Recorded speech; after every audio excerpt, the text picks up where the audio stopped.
ਕਿ ਇੱਕ ਦੋਹਰਾ ਰਿੰਦ ਪਛਤਾਉਂਦੇ ਹਨ ਅਨਮੋਲ ਪੈਮਾਨਾ ਦੇ ਕੇ।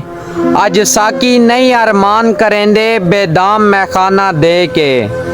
ਤੇ ਲੱਜ ਕਾਸਮ ਬੇਲੀ ਰੱਖਦੇ ਹਨ ਉਹ ਕਦੀ ਜਿੰਨ ਨਜ਼ਰਾਨਾ ਦੇ ਕੇ। ਅੱਜ ਸੱਜਣ ਮਰੇਂਦੇ ਸੱਜਣਾ ਨੂੰ ਹੱਥੀਆਬ ਬਿਆਨਾ ਦੇ ਕੇ। ਕਿ ਵੱਡੀ ਚਾਹਤ ਨਾਲ ਜਨਾਬ ਤੁਹਾਨੂੰ ਕੀਤਾ ਮੈਸੇਜ ਸੈਂਡ ਏ, ਤੁਹਾਡੇ ਨਾਲ ਜ਼ਰੂਰੀ ਗੱਲ ਕਰਨੀ ਕਰੋ ਇੱਕ ਵਾਰੀ ਕਾਲ ਅਟੈਂਡ ਏ।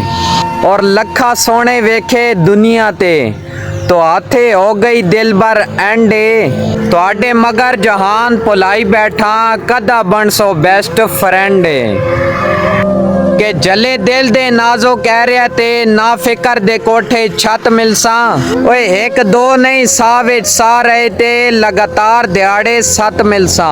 ਔਰ ਤੇਰੇ ਸ਼ਹਿਰ ਦੀ ਸਰਦ ਹਵਾਵਾਂ ਨੂੰ ਅਸਾਂ ਕਾਵਿਸ਼ ਬਣ ਪਰਬਤ ਮਿਲਸਾਂ। ਫਿਲਹਾਲ ਇਜਾਜ਼ਤ ਮੰਗਦੇ ਹਾਂ ਜ਼ਿੰਦਗੀ ਰਹੀ ਤਾਂ ਵਤ ਮਿਲਸਾਂ।